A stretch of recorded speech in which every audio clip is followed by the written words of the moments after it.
don't know me yet, my name is Sven. I'm from Cologne, Germany. Germany's favorite submission grappler. And the thing we're going to go about today, I initially learned from my mentor and the guy who gave me my black belt, Aaron Milam.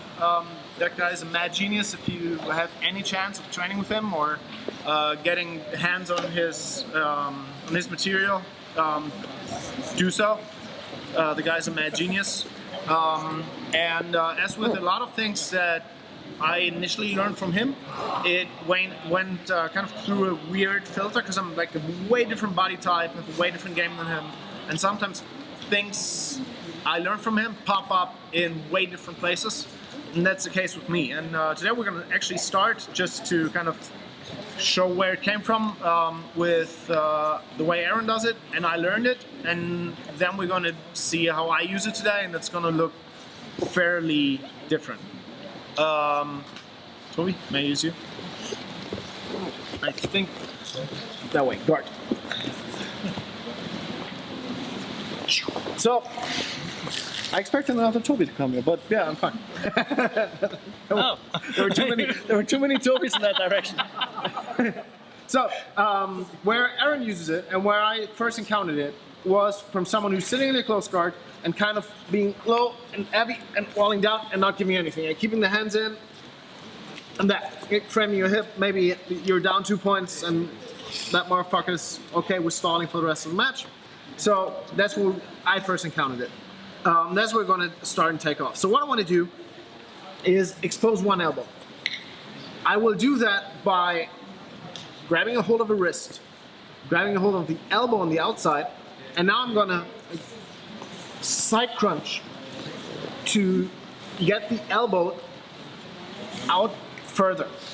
And at some point I will have to use my hips and legs for that too, to get the elbow out. And on my way back, once the elbow is exposed enough for my hand to go behind, I will slide my hand and my forearm in there and not my entire elbow. See how my elbow's still on the outside? And this one that controls the wrist reaches through, and I connect to my arm and his tricep.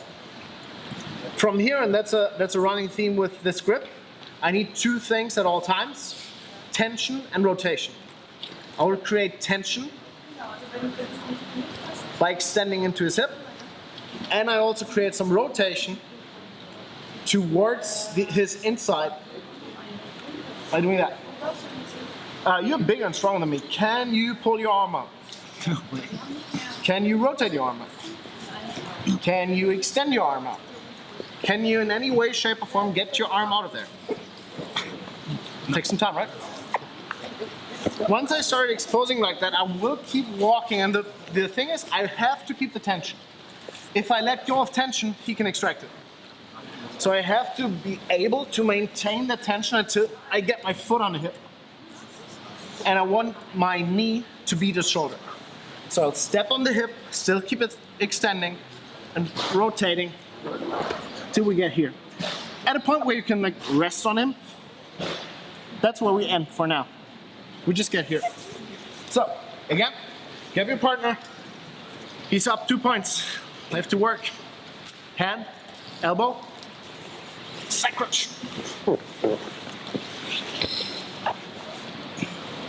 There we go. Okay, go.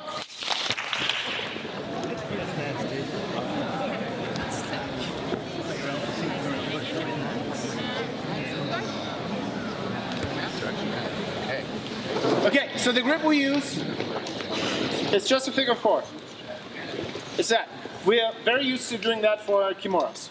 It's these exact same arm shape I produce, just on the other side. Where's wrong Toby? There. That side again. So, and again, person and guard, don't do that. I mean, it's maybe not the best idea anyways. Keep your hands in and stay there. The hands are on the inside.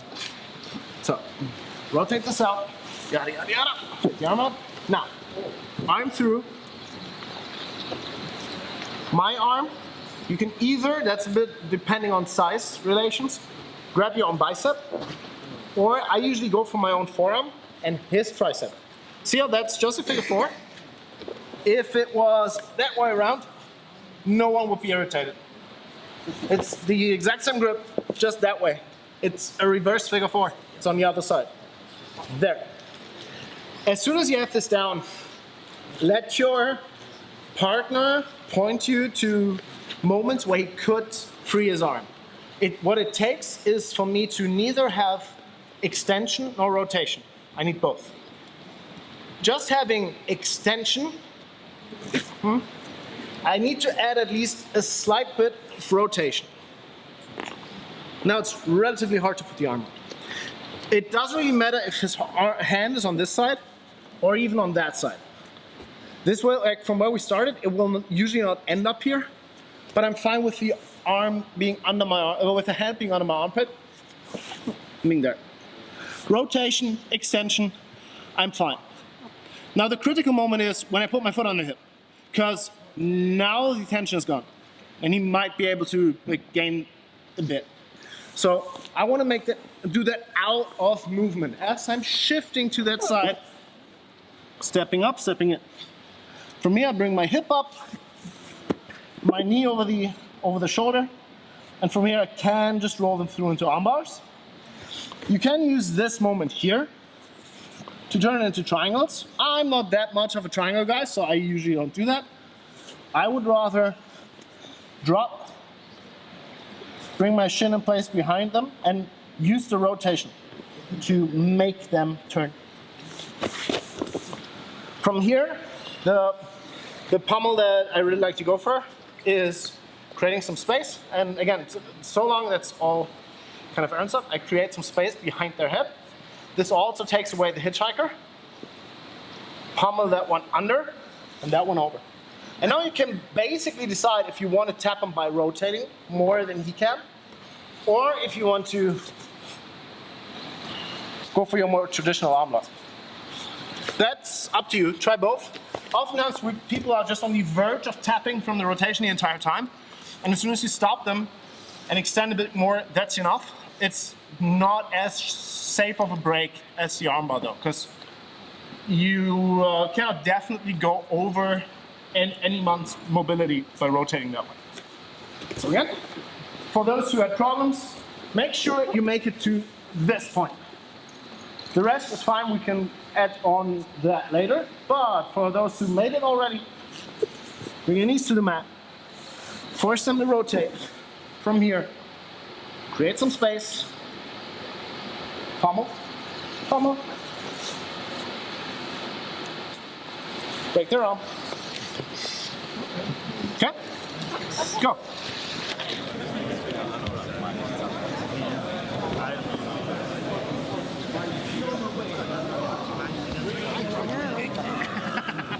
So, this is how I learned it, and I never do it that way. At least I don't do the entry like that. The whole follow-up, yes I do. The entry I don't, because I just hate full guard or close guard, and it's just way too rare of an occasion to do that there. I do it from open guard scenarios, and usually I do it from 2-on-1. So we are in an open guard, my opponent is on his knees, that's the thing. And the grip I want is a 2-on-1, but thumb down. That's what I want. 2-on-1, the stepfather grip on the elbow, and the palm up grip on the wrist. What I usually like to do from here is bring them off balance slightly, and the thing is, if I bring them off balance and pull, what do they do? Yes. And I follow that. And the only thing I maintain is a bit of a gap between the elbow and his upper body, and I willingly give him back his wrist. So as I do that, he pulls back, I give him that, and I slide in to connect. So as soon as this hand is in, I will just slide up, catch it, and again, I need something to base off of. As I'm not in close guard, it's way easier for me to instantly put my foot on the hip, extend, and get into this. Imagine teep kicking him in the ribs. So you want that way. This way doesn't work because it's counter to my rotation. So I just kick him in the ribs, step on his hip. Okay, that's where I want to go. So from the grip fight, I go for my 2-on-1, bring him off balance, and get into here. From here, I have all the time in the world to put myself in place. The cool thing also is that this foot isn't stuck way over here. It's on the inside, so I can put that on the hip too. And this will usually give me an easy access into my rotation. As you rotate, a couple of you did that, and it doesn't matter what you rotate with. Can be a foot, a leg, an arm, could be a headlock. Don't look at them. When you roll through something, you never want the sides of your head or your face to touch the mat. What you want to do is headbutt the mat with the space between your horns and where most people's hair starts. Okay? The exact spot where you want to headbutt people, or do like a head ball in, we say football, some of you say soccer, whatever, sucks anyway. So this is what you use on the mat. You never want to end up here, or by looking at them here and try to come up, you'll break your neck. You also don't want to do that. First, it looks fucking ridiculous. And second, what happens is you extend yourself by doing that and you lose whatever you hold on to. So what you want to do is, as soon as I know I'm going to go into the mat anyways, headbutt it. Do the Stephen Hawking. Okay? So, we're here. Grip fight. I know I'm going to turn to the mat now, so if I look at him, I look ridiculous. If I know I'm going to go into the mat, my head goes into the mat first. Whoop, there we go. For the pommel again, roll them through. So, I'm here. I have to use this leg to adjust my angle slightly. I want my hip on this side of the shoulder. There. Also, I want this as a space holder. Come up into me. See, that's holding space. And it's enough to put everything else in place. Even if I just had this, I have a whole lot of control here.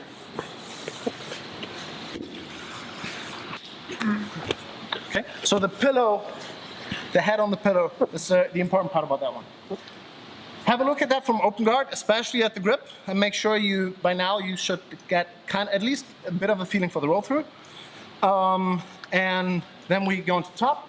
If you feel like, especially if you're using roll through arm bars like the shotgun arm bar or stuff like that anyways, you can of course combine those things with grips you might be using anyway. So usually, as I do this, there will be a leg flying by. You can absolutely catch that leg too. Doesn't really make that much of a difference because your arm is trapped. And I can still do the whole packaging thing. When you feel comfortable with that, do it.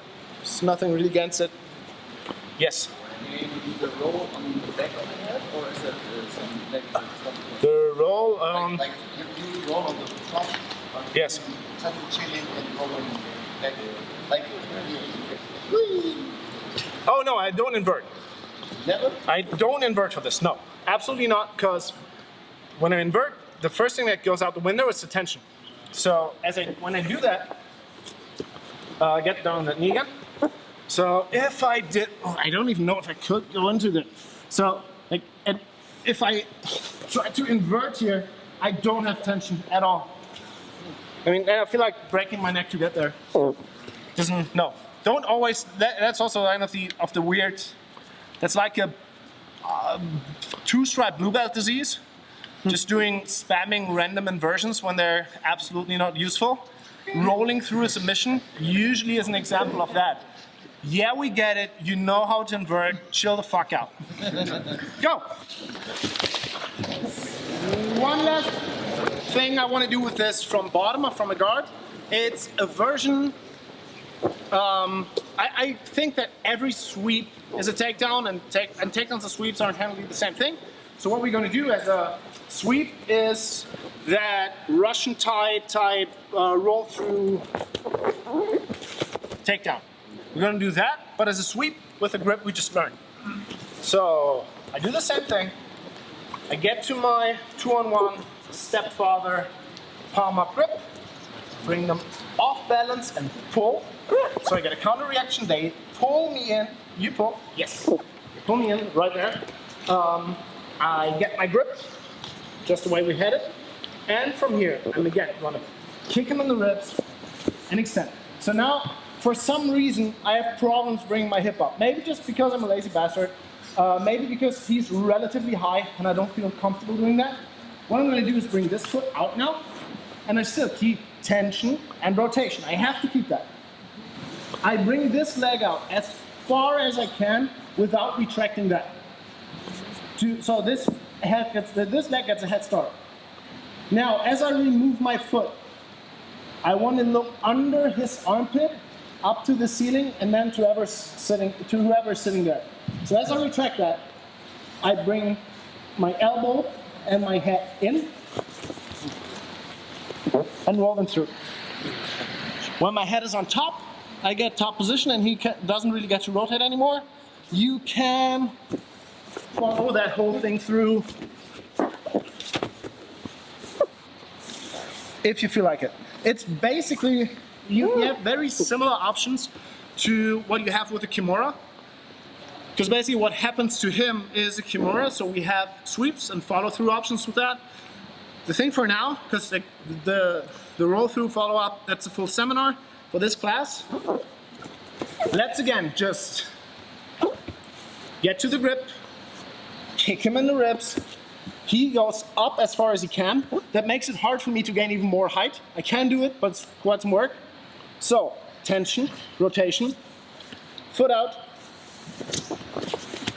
head on top, get to top position. That's the last thing we're going to do from bottom, and then we're going to harass people from the top. Nice. Okay? Go!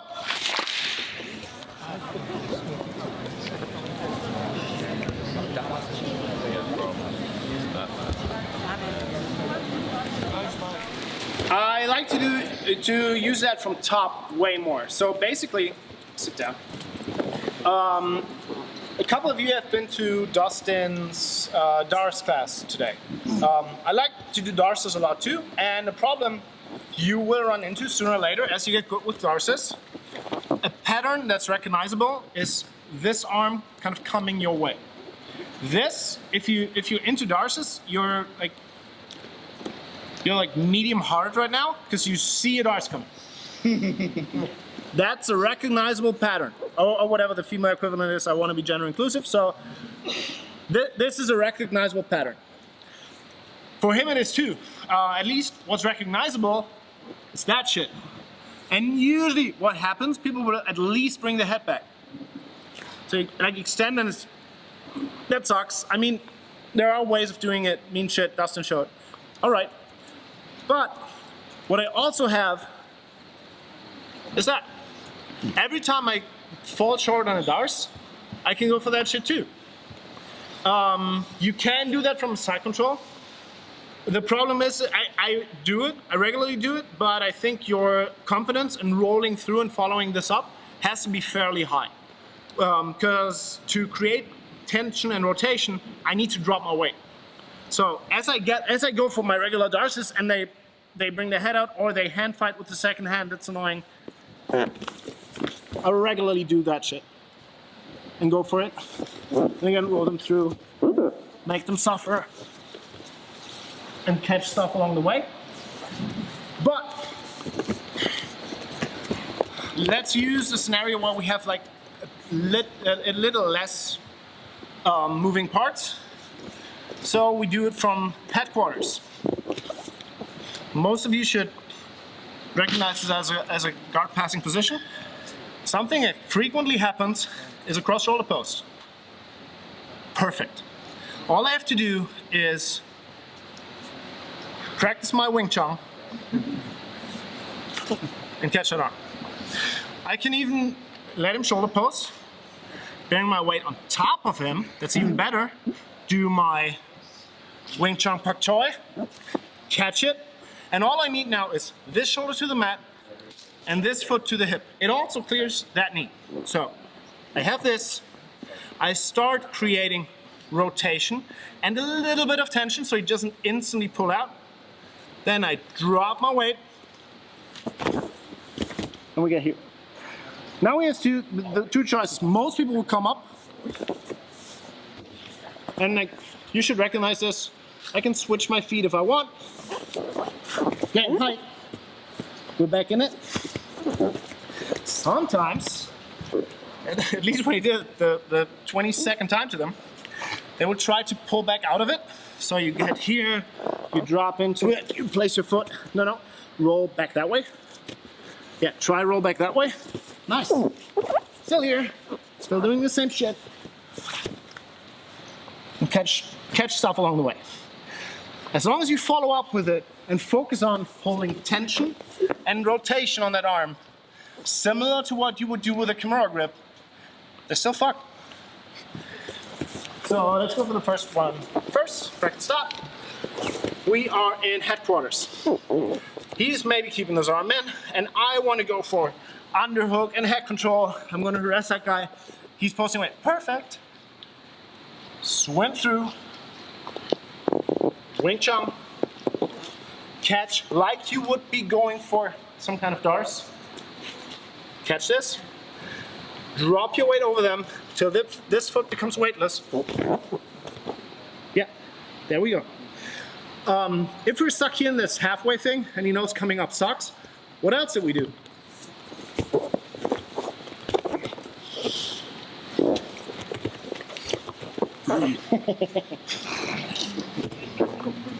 Okay, so get to a headquarters, let your partner cross shoulder post, Wing Chun, dars, nope, reverse fair four.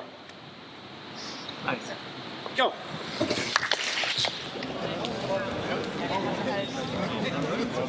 Lass mich raten, du machst das schon.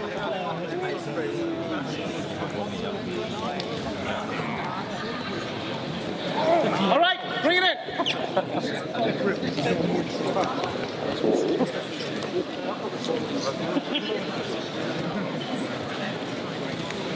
Toby?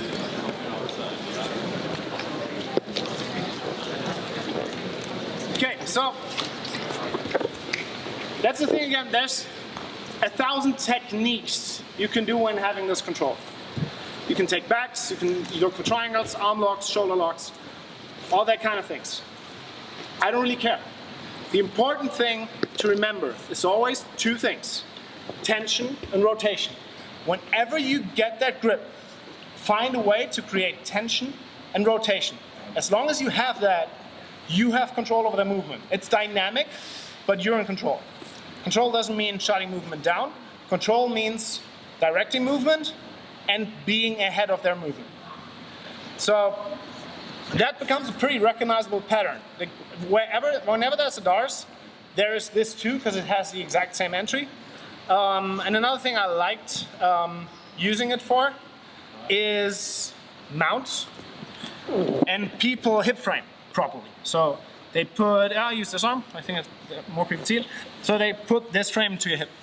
You're here, you're trying to crush them, go for underhooks. They have this hip frame, sooner or later they will do their kipping escapes or knee elbows. Recognizable pattern. The weakness in this grip, this is very strong. The chance I have is getting underneath the elbow, because they put this elbow in your hip. So usually there is some space here, and I only need enough space for my hand. And in jiu-jitsu in the bedroom, wherever you get your wrist, the rest of the arm is just a matter of willingness. So get this in there, and I'm already halfway there. I will start, as I'm completely closing the grip, start putting tension and rotation on it. I'm coming up to catch that, and now I'm doing the same kind of fall we did before. I will fall with my head and shoulder into the mat, and I bring my knee over the shoulder. wherever in this loop and pattern you manage to beat their shoulder, you have their arm.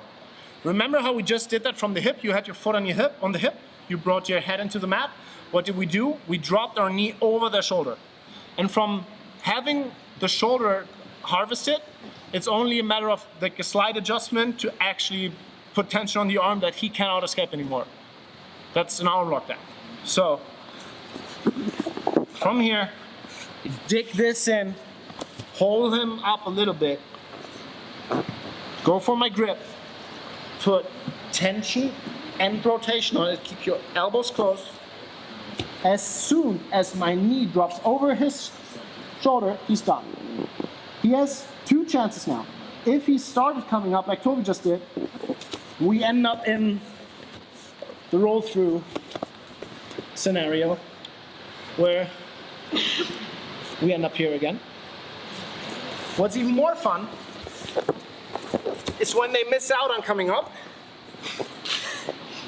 More fun for me. So when we get here and I drop and he doesn't, as soon as I leave his hip, come up, he's stuck here, and the pressure on his shoulder, even if he tries to come up, that's significantly harder now. So I want to be out there crushing his shoulder, because if he didn't start coming up right away, no, get back, he didn't start coming up right away, nice. This tap, okay? Worst case, again, he rolls, he tries to roll back against my leg, and he really puts some effort into bringing his back to the mat. Back to the mat, yes. Extension and rotation. I'm still in control, and what did I say? All I need to break the arm is control over the shoulder. Here we go again. And there's all kind of fun shit you can do with that. You can, if you're more of a triangle person, well, this is fairly close. Controlling the shoulder also means controlling this shoulder. And you can do all kind of fun shit getting into triangles, but also just keep mangling the arms. As long as I have tension and rotation, I can basically choose whatever horrible thing I want to do then. So basically, like for the last few go-arounds we do with this, you probably best know if the entry and finding the initial grip works for you. If not, put some practice into that, because like all the follow-up doesn't take you anywhere if you don't find the grip. So try using it from mount. I will show one more time. And for those of you who find this grip, probably more advanced people who recognize the pattern, let your partner move, and it's disorienting at first. Only think about, I want to pull their arm out of their shoulder, find a way to put tension on that with your hip, and then I want to rotate just the way I want to rotate with a Kimura. It's the rotation for him is always the same way. You rotate the elbow forward and the hand back. As long as you can do that, you're in control. And just see where it takes you. One more time the thing from mount. Okay, so hip frame is in. Call tie, I'm about to lose mount here anyways. Slide your hand in. Catch your grip. Drop, extension, rotation. Beat the shoulder. There we go again. Oh, it's a triangle here. No. Nice. Okay. Go.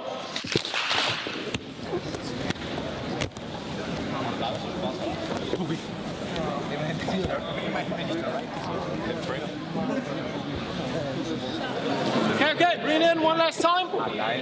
I'm only stealing off mat time. You fine with that? Toby.